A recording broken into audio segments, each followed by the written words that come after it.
मुद्दे जिनका सीधा वास्ता है आपसे, खबरें जो जुड़ती है आपके अपनों से।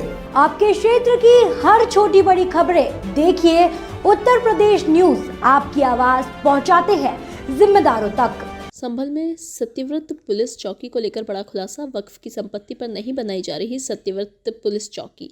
जिस अब्दुल समद पर वर्ष 1929 में वक्फ करने का था दावा, उसी के नाती ने पुलिस को 100 रुपए के शपथ पत्र पर वक्फ संपत्ति होने से किया इनकार।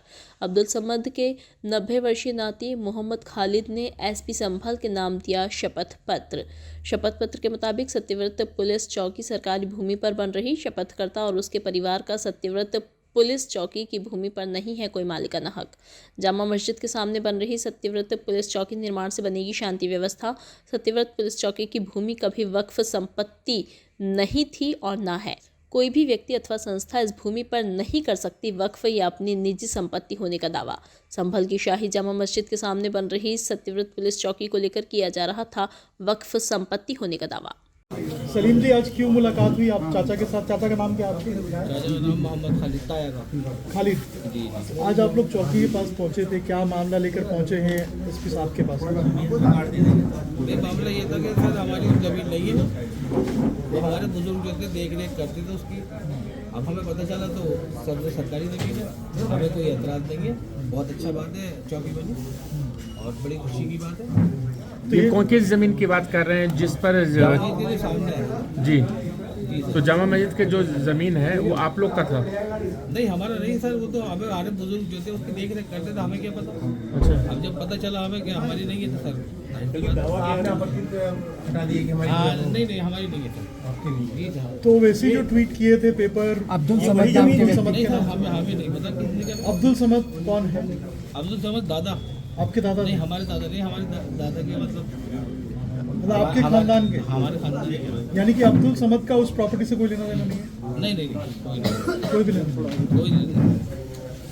अच्छा ठीक है, अभी इनसे बात कर लेते हैं खालिद जी से। आगे जगह यहाँ पे मेरे ऑफिस में एक मोहम्मद खालिद नाम के व्यक्ति की तरफ से एक उनके प्रतिनिधि जो उनके बेटे हैं उनके द्वारा आके एक एफिडेविट दिया गया पर्ची कटवाने के बाद में, जिसमें उन्होंने बताया कि जामा मस्जिद के सामने जिस स्थान पर पुलिस चौकी का निर्माण हो रहा है उस स्थान की काफ़ी समय पहले जो शपथकर्ता हैं मोहम्मद खालिद हैं, उनके पूर्वजों के बताए अनुसार वो लोग देखभाल करते थे।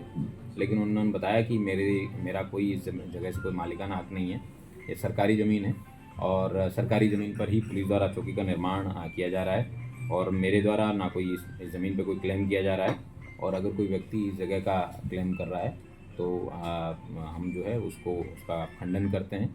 उनके द्वारा इस तरीके के जितने भी क्लेम हैं जिसमें बताया जा रहा है कि ये कोई वक्फ की प्रॉपर्टी है, उसको उन्होंने निराधार बताया है।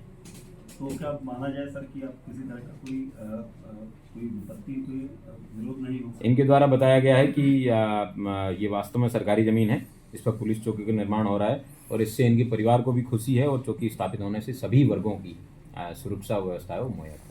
तो क्या सर परिवार का ये दावा है कि जो अब्दुल समद का नाम लिया जा रहा है कि वो प्रॉपर्टी अब्दुल समद की थी, तो ये प्रॉपर्टी अब्दुल समद की नहीं है, सिर्फ उनका परिवार इसका देखरेख करता था? इनके द्वारा शपथ जो है वो शपथ में उसमें उन्होंने बताया है कि हाँ मेरे पूर्वजों के बताए अनुसार हम करते थे, लेकिन अब रियलिटी में हम लोगों को पता चला है कि सरकारी ज़मीन है और ये सरकार की।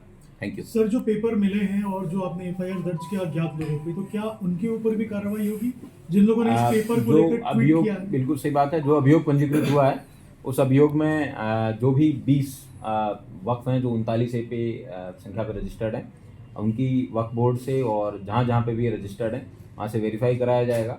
और अगर उसका कोई क्लेमेंट आता है, बताता है कि भाई हमारी ये जगह है और इस पर हमारा हक है, तो फिर उसके आधार पर उसकी कार्रवाई। इससे पहले जिन लोगों ने ट्वीट किया है इस मामले को लेकर या जो लोग शुरू में आए थे पेपर लेकर, उन पे क्या स्पेसिफिकली कार्रवाई होगी? मेरा इतना ही बताना है कि जब तक के लिए कोई वेरीफाइड उनके पास डॉक्यूमेंट ना हो तो इस तरीके की भ्रामक सूचनाएं ना फैलाने का काम करें और ना ही माध्यम बने। Thank you.